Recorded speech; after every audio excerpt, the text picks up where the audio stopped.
अस्सलाम वालेकुम students. Okay, तो हमने स्टार्ट किया हुआ था क्रिटिकल केयर नर्सिंग का यूनिट नंबर 1, जिसमें हमने ऑलमोस्ट हाफ चैप्टर अपना कंप्लीट कर लिया है। हाफ ऑब्जेक्टिव्स हमने कवर कर लिए हैं। ठीक है, ये टॉपिक्स जो मैंने हाईलाइट किए हुए हैं ये सारे हमारे कवर हो चुके हुए हैं। तो लास्ट लेक्चर में हमने स्टार्ट किया था chapter contemporary issues in critical care area. ठीक है, जिसमें एथिकल और लीगल इश्यूज वाला चैप्टर आपका आता है क्रिटिकल केयर नर्सिंग की बुक से।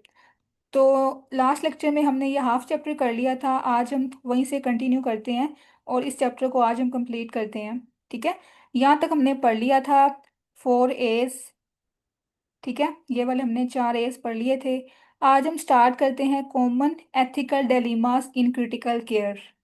अच्छा, इसमें जो हमारे पास मोस्ट कॉमन एथिकल डिलेमास, पहले मैं आपको बता दूं कि डिलेमा होता क्या है। ठीक है, डिलेमा बेसिकली क्या है, एक कंफ्लिक्ट होता है। और ये कब अराइज होता है, जब दो एथिकल प्रिंसिपल्स के दरमियान में कोई भी कंफ्लिक्ट अराइज होता है ना, उसको हम कहते हैं एथिकल डिलेमा। ठीक है, तो अब क्रिटिकल केयर यूनिट्स में या क्रिटिकल केयर सेटिंग्स में कौन कौन से कंफ्लिक्ट आ सकते हैं, कौन कौन से मोस्ट कॉमन एथिकल डिलेमास होते हैं, ये हमने इस टॉपिक में पढ़ने हैं। तो सबसे पहले हमारे पास कौन सा डिलीमा है, विद होल्डिंग और विद ड्रॉइंग ट्रीटमेंट। ठीक है, सबसे पहले हम डिफाइन करें विद होल्डिंग क्या है और विद ड्रॉइंग क्या है। तो विद होल्डिंग क्या होता है, it refers to never initiating a treatment. ठीक है, मतलब कि हमने कोई ट्रीटमेंट स्टार्ट ही नहीं किया अभी तक, उसको हम कहते हैं विद होल्ड करना ट्रीटमेंट को। और विद ड्रॉ में क्या क्या मतलब है कि हमने स्टार्ट तो किया हुआ है लेकिन उसको हमने स्टॉप कर दिया। ठीक है, तो किसी भी ट्रीटमेंट को स्टार्ट करने के बाद स्टॉप करना, उसको हम कहते हैं विद ड्रॉइंग। अब ये कैसे एथिकल डिलीमा आ सकता है इस केस में, कि अब ये जो हमारे पास डिसीजन मेकिंग होती है क्रिटिकल केयर यूनिट्स के अंदर, कोई भी डिसीजन लेना होता है हमने पेशेंट से रिलेटेड, ठीक है, उसके ट्रीटमेंट से रिलेटेड, तो ये जो पेशेंट है या जो सरोगेट होता है, सरोगेट का मतलब ये है कि जो पेशेंट की बिहाफ पे डिसीजन ले रहा होता है उसको हम कहते हैं सरोगेट डिसीजन मेकर। अब इसमें उसकी फैमिली में कोई भी उसका मेंबर हो सकता है, उसके पेरेंट्स हो सकते हैं, उसके सिबलिंग्स हो सकते हैं। ठीक है, तो ये उनका डिसीजन होता है कि वो विद होल्ड करना चाहते हैं या विद ड्रॉ करना चाहते हैं ट्रीटमेंट को। ठीक है, अब यहाँ पे एथिकल कंसर्न क्या आता है कि जो पेशेंट या सरोगेट डिसाइड करता है, जैसे अब यहाँ पे एग्जांपल दी हुई है कि अगर पेशेंट या सरोगेट वो ये डिसाइड करता है, वो ये चाहता है कि कोई भी ऐसा ट्रीटमेंट जो कि उस पेशेंट पे कोई उसका इफेक्ट नहीं हो रहा या उसके ऊपर उसका बर्डन आ रहा है, क्योंकि अब वो एट द एंड है, उसकी लाइफ जो है वो एंड होने वाली है, तो वो उसकी जो पेशेंट है या उसका जो डिसीजन मेकर है वो ये कह रहा होता है कि अब इस ट्रीटमेंट का कोई फायदा नहीं है, तो आप इसको ना ही स्टार्ट करें। तो अब जो भी उनका डिसीजन होगा ना, उनकी फैमिली का या पेशेंट का, तो हेल्थ केयर प्रोफेशनल ने उनके डिसीजन की रिस्पेक्ट करनी है। ठीक है, और ये मॉरली भी करेक्ट है कि हमने हेल्थ केयर प्रोफेशनल ने या जो भी वहाँ पे फिजिशियन है या नर्स है उसने पेशेंट की और उसके सरोगेट डिसीजन मेकर की डिसीजन की रिस्पेक्ट करनी होती है इस केस में। ठीक है, उसके अलावा अब यहाँ पे था कि विद होल्ड, कि हमने स्टार्ट ही नहीं करवाना, कि जो पेशेंट है या जो डिसीजन मेकर है वो ये कहता है कि हमने ट्रीटमेंट जो है वो स्टार्ट नहीं करवाना। वो उनका ये फेथ है, ये उनका बिलीफ है कि अगर हम स्टार्ट करेंगे तो पेशेंट के ऊपर बर्डन आएगा। ठीक है, और इसके अलावा उसकी कंडीशन तो इम्प्रूव नहीं होगी क्योंकि अब वो उसकी लाइफ एंड होने वाली है, तो ये ना ही स्टार्ट करें। तो ये आता है इसके अंदर विद होल्डिंग के अंदर। अब इस केस में जो हेल्थ केयर प्रोफेशनल्स हैं उन्होंने उसके डिसीजन की रिस्पेक्ट करनी होती है। ठीक है, और इसके अलावा अगर वो ये चाहते हैं कि मतलब कि अब ये हमने पढ़ा विद होल्ड का, अब यहाँ पे ये केस दूसरा हमारे पास विद ड्रॉ का, कि एक ट्रीटमेंट स्टार्ट हुआ हुआ है, ठीक है, वो प्रोग्रेस में है ट्रीटमेंट, लेकिन पेशेंट की लाइफ जो है वो उसकी क्वालिटी ऑफ लाइफ इंप्रूव नहीं हो रही, उसकी कंडीशन इंप्रूव नहीं हो रही। तो अब जो पेशेंट है या डिसीजन मेकर है वो ये डिसाइड करता है कि आप इसको स्टॉप कर दें, इस ट्रीटमेंट को स्टॉप कर दें, तो ये किस केस में आता है, विदड्रॉ में आता है। तो इस केस में भी हमने क्या करना होता है, पेशेंट के जो जो भी डिसीजन मेकर होते हैं उनके इस बिलीफ की रिस्पेक्ट करनी होती है। ठीक है, हमने ट्रीटमेंट को स्टॉप कर देना होता है। तो ये हमारे पास इसका केस है कि हमने दोनों कंडीशन में पेशेंट की जो भी डिजायर्स हैं या उनकी जो डिसीजन मेकर की जो भी विशेज हैं उनकी रिस्पेक्ट करनी होती है। ठीक है, इसके अलावा अब ये जो सारा कुछ डिसीजन वगैरह होते हैं ट्रीटमेंट के बारे में और डिस्कशंस वगैरह होती हैं, ये हमने तब करनी होती है जब पेशेंट जो है वो अलर्ट होता है।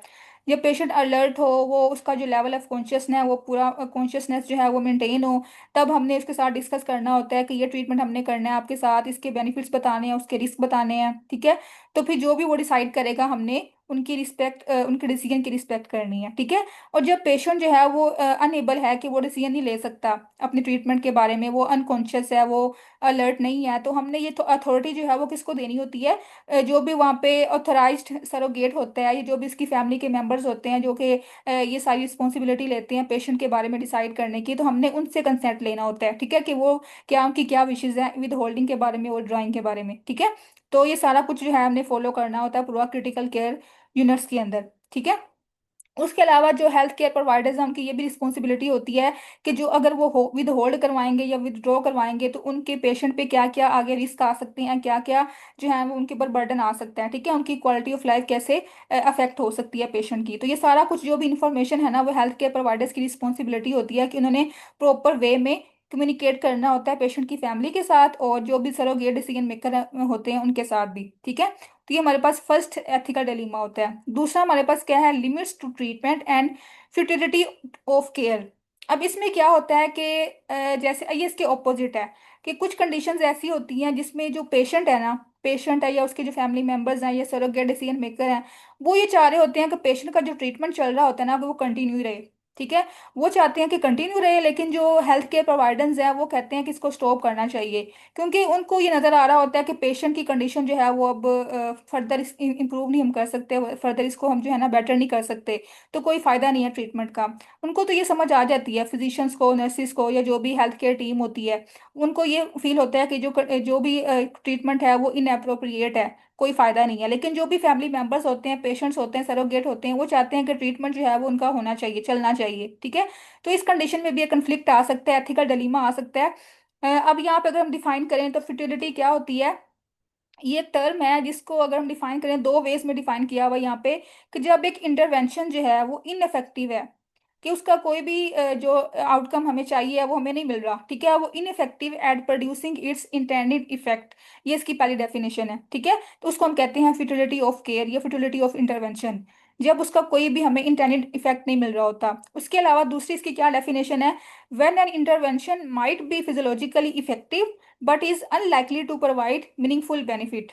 मतलब कि उसकी बॉडी पे इफेक्ट तो आ रहा है उसका मेडिकेशन का या उस इंटरवेंशन का, लेकिन उसकी जो कंडीशन है या उसकी क्वालिटी ऑफ लाइफ है वो इंप्रूव नहीं हो रही, उसको कोई बेनिफिट नजर नहीं आ रहा हमें।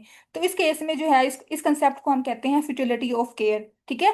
तो इसमें भी कंफ्लिक्ट आता है, पेशेंट जो है उनकी डिजायर्स विशेज और होती हैं, लेकिन जो हेल्थ केयर प्रोवाइडर्स है, हेल्थ केयर टीम है, उनकी और विशेज होती हैं, ठीक है। तो इस केस में हमने क्या करना होता है? अब यहाँ पे हमारे पास एक एसोसिएशन है, the council on ethical and judicial affairs of American medical association.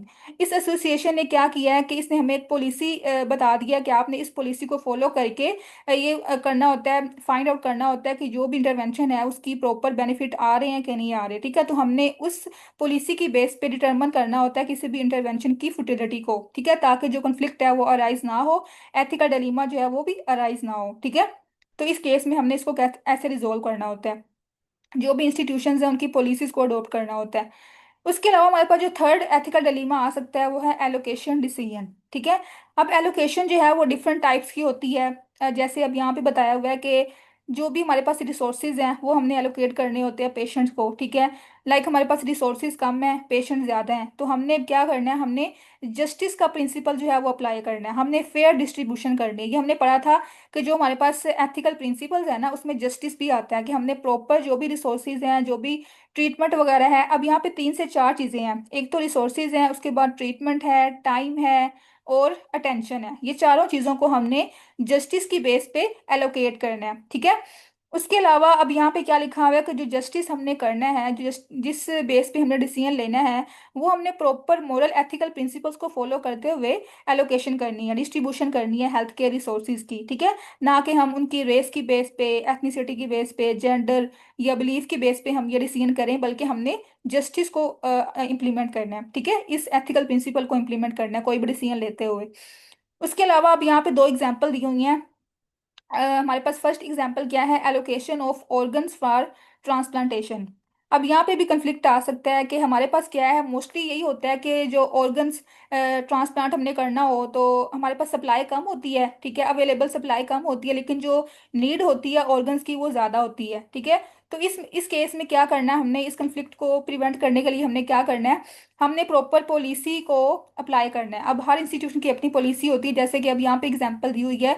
United states में क्या है कि the organ procurement and transplantation network, ये एक नेटवर्क डेवलप हुआ है जो कि इस पूरी जो भी सिस्टम है ना उसको मेंटेन करता है। It maintains a national registry for organ matching. अब इसमें क्या होता है, इस पूरे नेटवर्क की इसका क्या काम होता है, इसने सबसे पहले क्या करना होता है कि जो भी पेशेंट्स है ना जिनको ऑर्गन ट्रांसप्लांटेशन की जरूरत होती है, ठीक है, उन सब की ये एक लिस्ट डेवलप कर लेते हैं, ठीक है। इस लिस्ट के बाद एक क्राइटेरिया होता है हर हर ऑर्गेनाइजेशन का या हर इंस्टीट्यूशन का। उस क्राइटेरिया के अकॉर्डिंग जो भी पर्सन जो है उस क्राइटेरिया को फुलफिल कर रहा होता है ना उसको जो है वो हम ऑर्गन ट्रांसप्लांट करते हैं, ठीक है। तो हमने क्राइटेरिया को फॉलो करते हुए लिस्ट जनरेट करनी होती है पेशेंट की, और फिर उस लिस्ट की बेस पे हमने ऑर्गन ट्रांसप्लांट करना होता है, ठीक है। तो ये एक पूरा सिस्टम होता है हर ऑर्गेनाइजेशन का, हर इंस्टीट्यूशन का, जो कि हमने फॉलो करना होता है, ठीक है, एथिकल डिलीमा से या कंफ्लिक्ट से प्रिवेंट करने के लिए। उसके बाद हमारे पास क्या है, एलोकेशन ऑफ बेड। मतलब हमारे पास पेशेंट जो है वो बहुत क्रिटिकल पेशेंट्स आ गए हैं, ठीक है, लेकिन हमारे पास जो बेड है वो कम है, रिसोर्सेज कम है, स्टाफ कम है। तो हमने अब इस केस में क्या करना होता है, हमने इस केस में एक प्रिंसिपल को फॉलो करना होता है। ये हमारे पास एक कंसेप्ट है ट्राई एज, ये भी आपने पढ़ा होगा। हर हॉस्पिटल का अपना एक ट्राई एज सिस्टम होता है। ट्राई एज में ये होता है कि हमने प्रायोरिटाइज करना होता है पेशेंट्स को उनकी कंडीशन की बेस पे, लाइक कितना वो उसकी कंडीशन कितनी सवेयर है। जितनी ज़्यादा उसकी कंडीशन सवेयर होगी उतने ज़्यादा उसको हम रिसोर्सेज प्रोवाइड करेंगे, उसको केयर प्रोवाइड करेंगे, उसके ऊपर पूरा क्वालिफाइड स्टाफ जो है वो अवेलेबल होगा, ठीक है। तो पहले हम क्या करते हैं, ट्राई एज की बेस पे पेशेंट्स को प्रायोरिटाइज करते हैं, ठीक है। फिर उस बेस पे हम क्या करते हैं, पेशेंट को जो रिसोर्सेज हैं वो अप्लाई करते हैं, उनको इम्प्लीमेंट करते हैं, उनको केयर प्रोवाइड करते हैं, ठीक है। तो हमने इस केस में ट्राई एज का कंसेप्ट यूज करना होता है। और ये ट्राई ये जो है वो किस बेस पे हम करते हैं, पेशेंट की कंडीशन की बेस पे, उसकी सिविरिटी की बेस पे, उसकी मेडिकल कंडीशन की बेस पे, ठीक है। तो ये हमारे पास तीन बेसिक हमारे पास थे इसके एथिकल डिलीमास, और ये तीनों ही इंपॉर्टेंट हैं।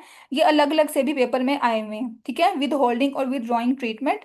उसके बाद फिटिलिटी ऑफ केयर और एलोकेशन ऑफ बेड, ठीक है, एलोकेशन ऑफ बेड है और एलोकेशन ऑफ ऑर्गन ट्रांसप्लांटेशन है। ये अलग से इसका क्वेश्चन आया हुआ है पेपर में, ये आपने मार्क कर लेना, ठीक है।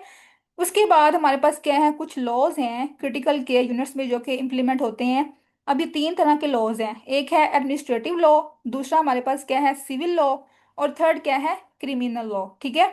इसको हम देखते हैं एग्जाम्पल्स के साथ, आपको समझ आ जाएगी। तो सबसे पहले हमारे पास क्या है, एडमिनिस्ट्रेटिव लॉ।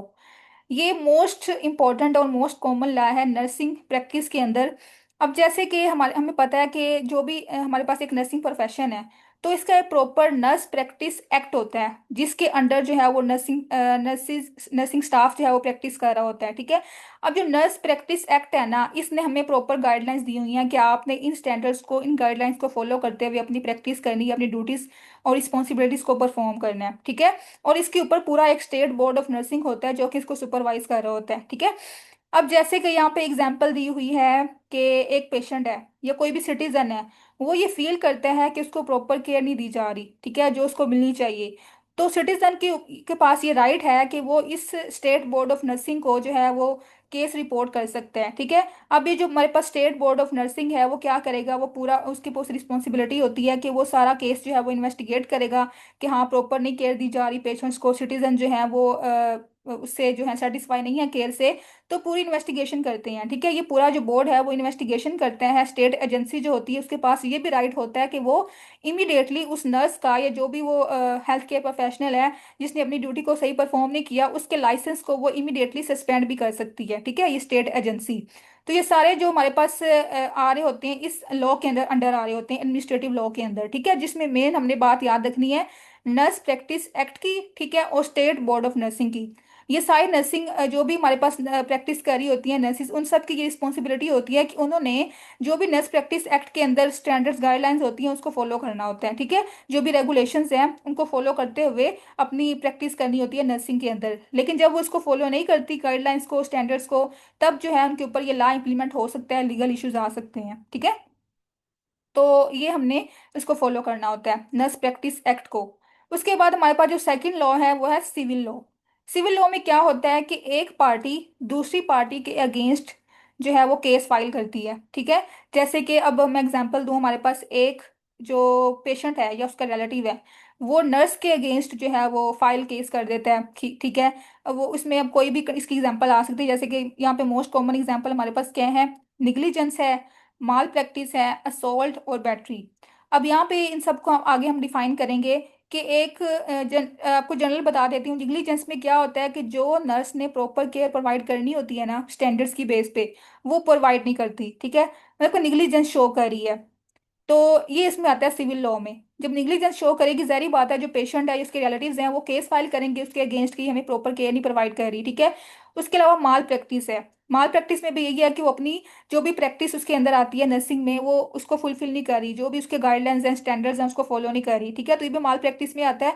और इसमें भी जो है वो पेशेंट या उसकी फैमिली है वो केस फाइल कर सकती है। ठीक है, ये भी सिविल लॉ में आता है। उसके बाद असोल्ट है। असोल्ट में ये है कि किसी को थ्रेट करना। ठीक है।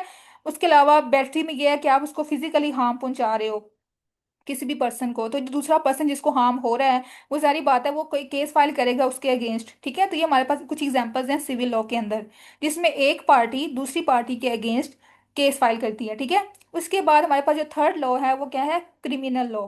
अब इसमें यह डिफरेंस है, उसमें हमारे पास एक पार्टी दूसरी पार्टी के अगेंस्ट करती है। अब इसमें क्या है हमारे पास कि गवर्नमेंट जो है ना वो पर्सन के अगेंस्ट केस फाइल करती है। ठीक है। अब जो गवर्नमेंट है वो डिफरेंट लेवल पे हो सकती है, लोकल लोकल लेवल पे, स्टेट लेवल पे या फेडरल गवर्नमेंट। ठीक है। वो किसी भी पर्सन के अगेंस्ट जो कि प्रॉपर गाइडलाइंस फॉलो नहीं कर रहा, जो कोई भी हार्म पहुंचा रहा है, ठीक है, कोई क्राइम कर रहा है, तो उसके अगेंस्ट जो है वो फाइल करेगी। ठीक है, केस फाइल करेगी। अब इसकी एग्जांपल हमारे पास क्या आती हैं, क्रिमिनल असोल्ट है, मर्डर है, ठीक है, निग्लिजेंट होमिसाइड है। ठीक है, तो ये हमारे पास कुछ एग्जांपल्स हैं जिसमें जो जो भी पर्सन क्राइम करेगा तो उसके अगेंस्ट जो गवर्नमेंट है वो एक्शन लेगी। ठीक है, तो ये हमारे पास तीन बेसिक लॉज आते हैं क्रिटिकल केयर यूनिट्स के अंदर, एडमिनिस्ट्रेटिव लॉ, क्रिमिनल लॉ और सिविल लॉ। ठीक है। नेक्स्ट टॉपिक हमारे पास है common legal issues in critical care. अब इसमें मोस्ट कॉमन जो लीगल इश्यूज हैं वो मैंने आपको बता दिया कि निग्लिजेंस है और माल प्रैक्टिस है। ठीक है, इसको हम देखते हैं डिटेल में। अब निग्लिजेंस क्या होता है, ब्रीच ऑफ ड्यूटी, कि ड्यूटी को प्रॉपर परफॉर्म नहीं करना। ठीक है। अब इसमें अगर हम देखें तो एक और कंसेप्ट है माल प्रैक्टिस का, कि अगर एक पर्सन, एक प्रोफेशनल, प्रोफेशनल में कोई भी आ सकता है, हेल्थ केयर प्रोफेशनल में डॉक्टर हैं, फिजिशियंस हैं, नर्सिज हैं, जब ये कंसेप्ट निग्लिजेंस का प्रोफेशनल के ऊपर अप्लाई होता है तो उसको हम कहते हैं माल प्रैक्टिस। ठीक है, ये आपने यहाँ से करनी है, डेफिनेशन इसकी लिखी हुई है मैंने। माल प्रैक्टिस क्या, it is a type of negligence but it specifically involves a professional. अब प्रोफेशनल में क्या है, कोई भी नर्स है, डॉक्टर है, अब उस प्रोफेशनल ने क्या किया है कि वो प्रॉपर स्टैंडर्ड्स ऑफ केयर को मीट नहीं कर रहा, उसको फॉलो नहीं कर रहा। जब वो फॉलो नहीं करेगा तो उससे क्या होगा, अल्टीमेटली पेशेंट को हार्म पहुंचेगा। ठीक है, तो इस केस को हम कहते हैं, इस कंसेप्ट को हम कहते हैं माल प्रैक्टिस। ठीक है।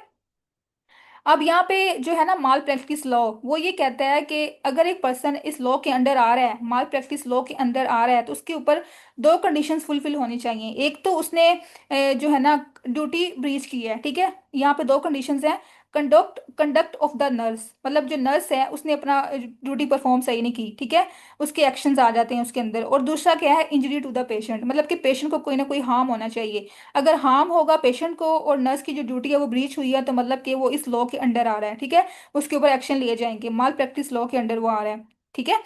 उसके बाद अगर हम देखें तो अब यहाँ पे ये आपने यहाँ से करना है कि अगर एक नर्स है वो ये चाहती है कि वो इस लॉ के अंडर ना आए, वो माल प्रैक्टिस से अवॉइड करना चाहती है, तो उसको चाहिए कि वो जो प्रॉपर स्टैंडर्ड्स को, गाइडलाइंस को फॉलो करे जो कि नर्स प्रैक्टिस एक्ट ने हमें प्रोवाइड की हुई हैं। ठीक है, स्टैंडर्ड्स ऑफ केयर को फुलफिल करे, उनके साथ वो अडहेयर करे।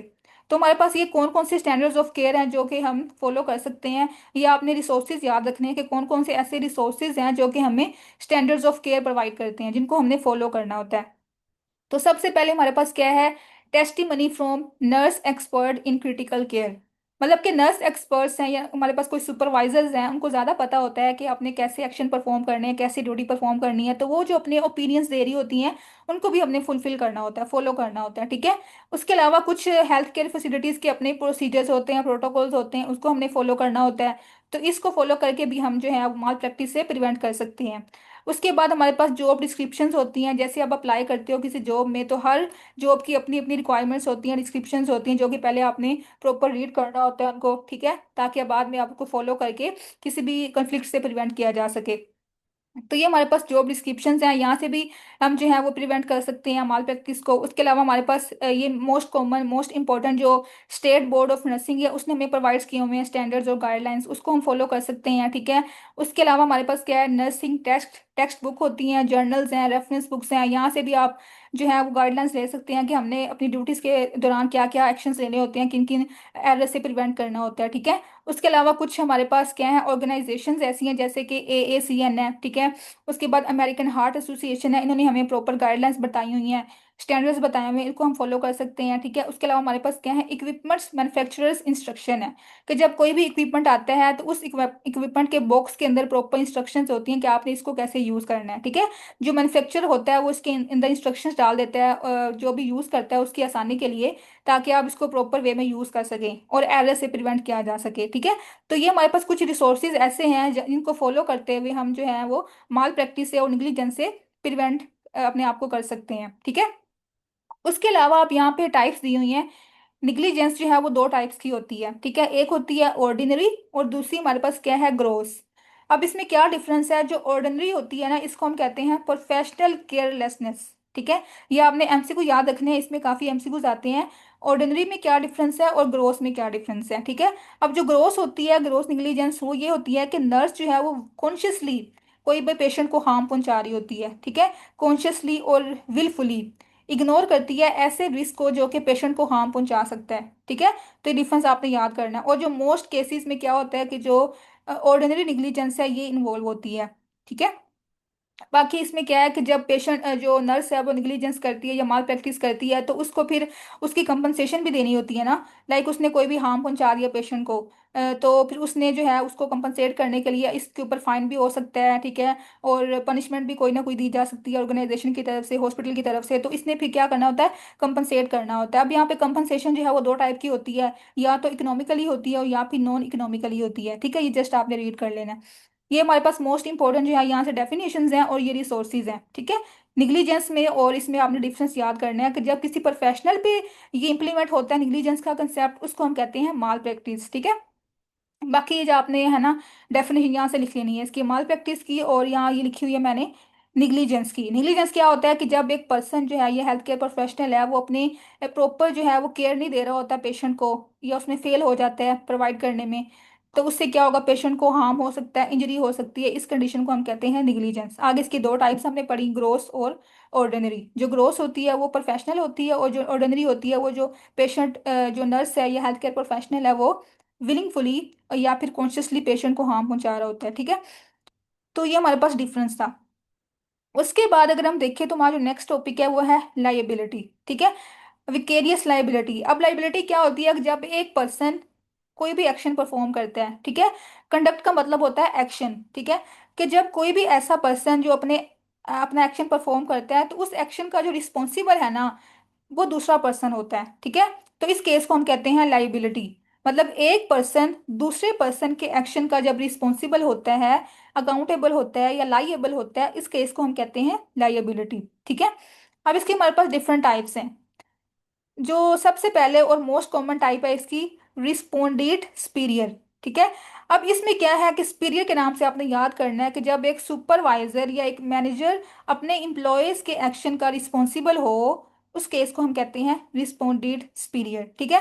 मतलब जो भी एम्प्लॉयज हैं, फॉर एग्जांपल एक हॉस्पिटल है, वहाँ पे जो भी नर्सिज हैं या जो भी कोई ऐसा स्टाफ है जो अपने एक्शन परफॉर्म करते हुए निग्लिजेंस कर रहे हैं, ठीक है। तो जो वो निग्लिजेंस करेगा उसका जो रिस्पॉन्सिबल है वो हॉस्पिटल होगा, ठीक है।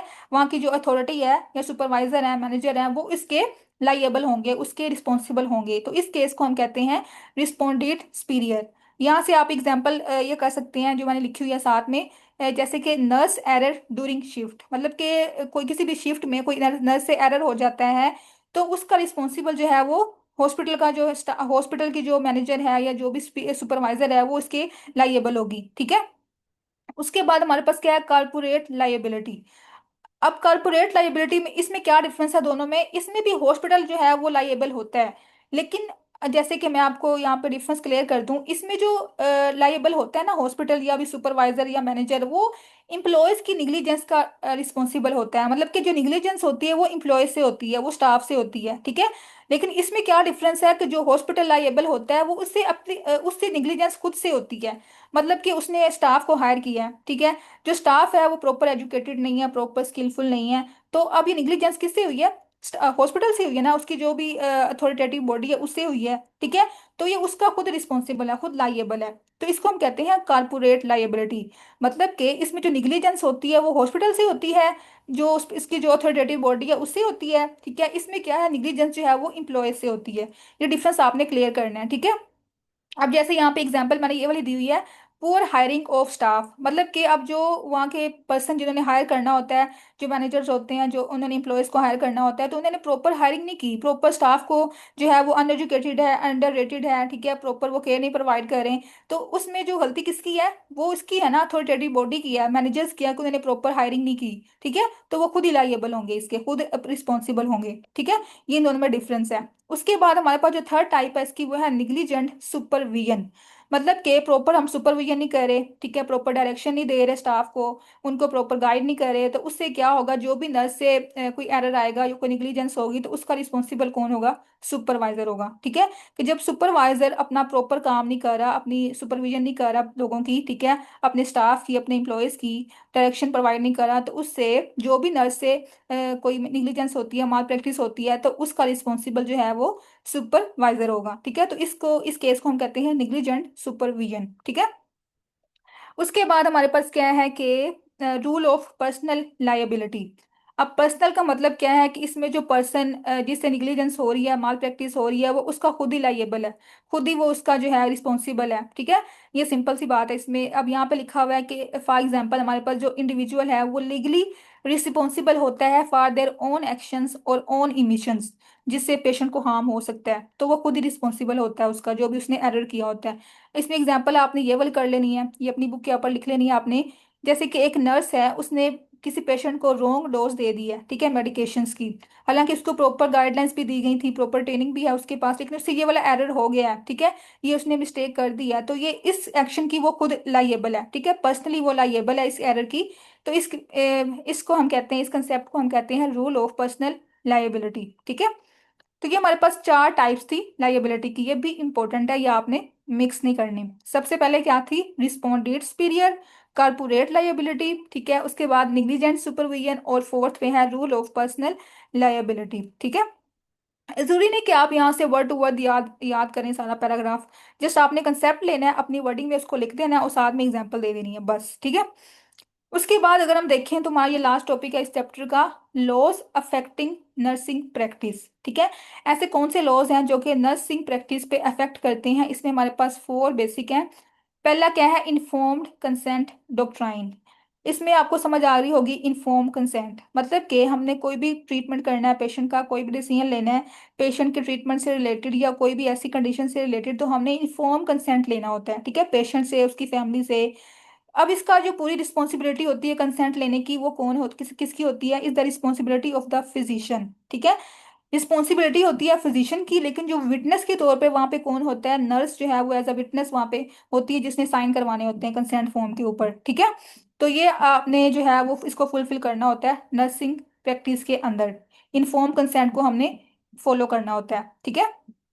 उसके बाद हमारे पास जो सेकंड लॉ है, patient self determination act of 1991। अब इसमें आपको पता चल गया होगा सेल्फ डिटर्मिनेशन का मतलब क्या है, कि हमने पेशेंट को ये राइट देना है कि वो अपने डिसीजन ले सके, अपने ट्रीटमेंट के बारे में डिसीजन ले सके, ठीक है। और हमने उनके डिसीजन की रिस्पेक्ट करनी है, उनकी विशेस की, उनके डिजायर्स की रिस्पेक्ट करनी है, ठीक है। अब यहाँ पे क्या लिखा हुआ है कि the law requires that hospitals provide information to adults about their rights concerning decision making in that state. मतलब कि हमने पेशेंट्स को प्रॉपर पूरी इंफॉर्मेशन देनी है, उनकी ट्रीटमेंट के बारे में, उनकी जो भी आगे प्लान्स हो रहे हैं, हमने पूरा बताना है कि क्या रिस्क हो सकती हैं, क्या बेनिफिट्स हो सकते हैं, ठीक है। तो उसके बाद जो डिसीजन होगा ना पेशेंट का या उसकी फैमिली का, वो हमने फॉलो करना है, ठीक है। तो ये वाला लॉ भी हमने फॉलो करना होता है क्रिटिकल केयर नर्सिंग के अंदर, ठीक है। सेल्फ डिटर्मिनेशन, इसमें बेसिकली आ जाती है ऑटोनॉमी। ऑटोनॉमी का प्रिंसिपल आ जाता है कि हमने पेशेंट को कंट्रोल देना है, कि वो डिसीजन ले सके अपनी हेल्थ के बारे में, या उसकी फैमिली जो है वो डिसीजन ले सके, और फिर हमने उनके डिसीजंस की रिस्पेक्ट करनी है प्रॉपर इंफॉर्मेशन देने के बाद, ठीक है। उसके बाद क्या है हमारे पास third law, safe medical devices act of 1990, ठीक है। पहले यहाँ पर डेफिनेशन दी हुई है कि डिवाइस, मेडिकल डिवाइस क्या होती है, ठीक है। मेडिकल डिवाइस ऐसा इक्विपमेंट है या ऐसी डिवाइस है जो कि हम यूज करते हैं पेशेंट के ट्रीटमेंट में। अब इसमें डिफरेंट इसकी एग्जांपल दी हैं, जैसे कि हमारे पास पेस मेकर होते हैं, डिफिब्रिलेटर्स होते हैं, बैलून पंप्स, ये आगे हम पढ़ेंगे, ठीक है। उसके अलावा एंडोट्रेकियल ट्यूब्स हैं। जो भी हमारे पास मटेरियल हम यूज कर रहे हैं, इक्विपमेंट्स यूज कर रहे हैं, उनको हम कहते हैं मेडिकल डिवाइसेस, ठीक है। अब इसमें हमने ये लॉ क्या कहता है कि the safe medical devices act of 1990 requires user facilities to report to the manufacturer medical device malfunctions. मतलब कि हमारे पास कोई ऐसी डिवाइस है, कोई ऐसा इक्विपमेंट है जो कि प्रॉपर काम नहीं कर रहा, ठीक है, माल फंक्शन है, तो हेल्थ केयर प्रोवाइडर्स की ये रिस्पॉन्सिबिलिटी होती है कि उसने रिपोर्ट करना होता है मैन्युफैक्चरर को, ठीक है। इस लॉ के अकॉर्डिंग के हेल्थ केयर प्रोफेशनल्स है, हेल्थ केयर प्रोफेशनल ने चाहे वो नर्स है, चाहे डॉक्टर है, हेल्थ केयर फिजिशियन है, उसने प्रॉपर रिपोर्ट करना होता है ताकि पेशेंट को कोई भी हार्म ना हो, कोई भी इंजरी ना हो, कोई इलनेस ना हो, ठीक है। तो ये उनकी रिस्पॉन्सिबिलिटीज होती है। उसके बाद अब यहाँ पे क्या लिखा हुआ है, there is a duty not to use equipment that is patently defective. मतलब कि ये इनकी रिस्पॉन्सिबिलिटी होती है कि अगर कोई ऐसा इक्विपमेंट या कोई ऐसी डिवाइस जो प्रॉपर काम नहीं कर रही, डिफेक्टिव है, माल फंक्शन है, तो उन्होंने उसको यूज नहीं करना, ठीक है, उस इक्विपमेंट को यूज नहीं करना। अगर इन केस वो यूज कर भी लेते हैं और उसके अलावा पेशेंट को हार्म हो जाता है, कोई डिजीज हो जाती है, तो उसका जो लाइएबल है वो हॉस्पिटल होगा, ठीक है। जो हॉस्पिटल है वो उसका लाइएबल होगा, जो भी डैमेज हुआ पेशेंट को, ठीक है। उसके अलावा जो नर्स है वो भी लाइएबल हो सकती है, अगर वो उसको पता भी है कि ये इक्विपमेंट है वो हमने यूज़ नहीं करना, इसमें प्रॉब्लम्स आ रही हैं, वो जानते हुए भी पेशेंट के साथ वो यूज़ कर रही है, तो वो लाइएबल होगी, इस चीज़ की रिस्पॉन्सिबल होगी, ठीक है। उसके अलावा हमारे पास जो लास्ट इसका लॉ है वो है यूनिफॉर्म एनाटॉमिकल गिफ्ट एक्ट। ये लॉ क्या कहता है कि हमने पेशेंट्स की जब पेशेंट्स को जब ऑर्गन डोनेट करना होता है, तो इसमें हमने ये लॉ भी इम्प्लीमेंट कर सकते हैं कि जब किसी पेशेंट की डेथ होती है ना, ठीक है, क्रिटिकल केयर यूनिट्स में या किसी भी यूनिट में, तो हमने जो नर्सिस है ना, उन्होंने क्या करना होता है इस लॉ के अकॉर्डिंग, कि वो उनसे रिक्वेस्ट कर सकती हैं कि पेशेंट की डेथ हो गई है तो वो ऑर्गन को ट्रांसप्लांट कर सकते हैं, ठीक है, ताकि हम ज़्यादा से ज़्यादा ऑर्गन की सप्लाई को इंक्रीज कर सकें और दूसरे पेशेंट को ट्रांसप्लांट कर सकें, उनकी लाइफ को इंक्रीज कर सकें, ठीक है। तो हमने क्या करना है, it requires hospital personnel to ask patient families about an organ gift at the time of the patient death. मतलब पेशेंट की डेथ हो गई है ना, ठीक है, तो हम उसकी रिलेटिव से या उसकी फैमिली से रिक्वेस्ट कर सकते हैं कि वो as a gift organ donate कर सकते हैं, ताकि हम उसके ऑर्गन को दूसरे पेशेंट की लाइफ को इम्प्रूव करने के लिए, उसको एक्सटेंड करने के लिए हम यूज़ कर सकें, ठीक है।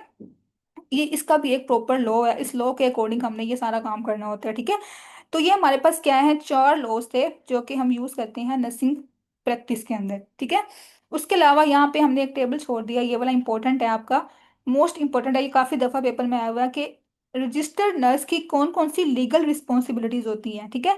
5 लीगल रिस्पॉन्सिबिलिटीज कौन कौन सी हैं। सबसे पहले क्या रिस्पॉन्सिबिलिटी है एक नर्स की, कि उसने अपने जो भी फंक्शंस हैं, जो भी उसकी ड्यूटी है, रिस्पॉन्सिबिलिटीज हैं, उसने उसको प्रॉपर परफॉर्म करना होता है, अपनी एजुकेशन की बेस पे, अपने एक्सपीरियंस की बेस पे, ठीक है। उसने उसको प्रॉपर फुलफिल करना होता है। उसके बाद उसने जो भी अपना काम करना है उसको कम्पिटेंट वे में करना है, कम्पिटेंटली उसको परफॉर्म करना है। थर्ड हमारे पास क्या है, delegating responsibility only to personnel whose competence has been evaluated and found acceptable. मतलब कि एक नर्स है, उसने किसी को काम आगे डेलीगेट कर दिया है, डिलीवर कर दिया है, ठीक है, लेकिन अगर वो पर्सन प्रॉपर कॉम्पिटेंट है, उसके जो है ना उसकी कॉम्पिटेंसी हमने इवेलुएट की हुई है कि वो एक्सेप्टेबल लेवल तक है उसकी कॉम्पिटेंसी, तब हम उस पर्सोनल को या उस पर्सन को डेलीगेट कर सकते हैं, ठीक है। एक नर्स जो है वो तब डेलीगेट करेगी दूसरे पर्सनल को अपना काम, अपनी रिस्पॉन्सिबिलिटी, जब उसकी कॉम्पिटेंसी जो है वो इवेलुएटेड हो, एक्सेप्टेबल हो, ठीक है। उसके बाद हमारे पास क्या है, taking appropriate measures as indicated by observation of the patient. मतलब एक पेशेंट जो है वो, उसको ये पता चल गया है कि उसकी जो कंडीशन है वो अल्टर हो रही है, ठीक है, उसने ये ऑब्जर्व किया है अपना या किसी और पेशेंट का, तो हमने उसके रिस्पॉन्स में प्रॉपर मेजर्स लेने होते हैं, ठीक है। ये नर्स की रिस्पॉन्सिबिलिटी होती है, उसने अप्रोप्रिएट मेजर्स लेने होते हैं ताकि उसकी जो कंडीशन है वो और वर्स ना हो, ठीक है, कॉम्प्लिकेशंस ना हो। उसके बाद जो भी नर्स है या जो भी किसी भी ऑर्गेनाइजेशन, कोई भी ऑर्गेनाइजेशन है, वहाँ की जो भी पॉलिसीज होती है ना, उसके बारे में भी नर्स को फेमिलियर होना चाहिए, ठीक है। या जो भी वहाँ का स्टाफ है उसको वहाँ की पॉलिसीज के बारे में, प्रोटोकॉल्स के बारे में अवेयरनेस होनी चाहिए, ठीक है, ताकि वो उसको फुलफिल करने के बाद किसी भी कंफ्लिक्ट से अपने आप को प्रिवेंट कर सके। तो ये हमारे पास इसकी कुछ थी लीगल रिस्पॉन्सिबिलिटीज, ठीक है। तो ये चैप्टर हमारा आज कंप्लीट हो गया है, एथिकल एंड लीगल इश्यूज वाला। ये अगर हम देखें यहाँ से अपने कंटेंट से, तो ये हमने ये वाला ऑब्जेक्टिव कवर किया आज, कंटेम्परेरी इश्यूज, जिसमें हम कहते हैं ethical and legal issues in critical care area, ठीक है।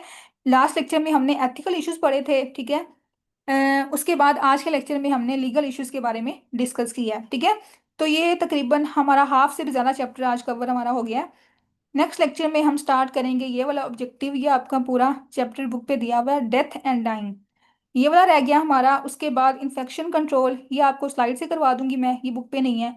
और थर्ड हमारे पास है न्यूट्रिशन इन क्रिटिकल केयर, ये मोस्ट इंपॉर्टेंट चैप्टर है। इसमें इंटेरल न्यूट्रिशन, पेरेंटल न्यूट्रिशन, ये हम डिटेल में करेंगे। आपका चैप्टर पूरा बुक पे दिया हुआ है, ठीक है। तो नेक्स्ट लेक्चर में हम ये स्टार्ट करेंगे अपना अगला ऑब्जेक्टिव। आज का लेक्चर हमारा यहाँ तक था। आपने पूरा रीड करना है ये वाला चैप्टर। कोई भी आपका क्वेश्चन हो तो आप ग्रुप में मुझसे या फिर कमेंट सेक्शन में पूछ सकते हैं, ठीक है।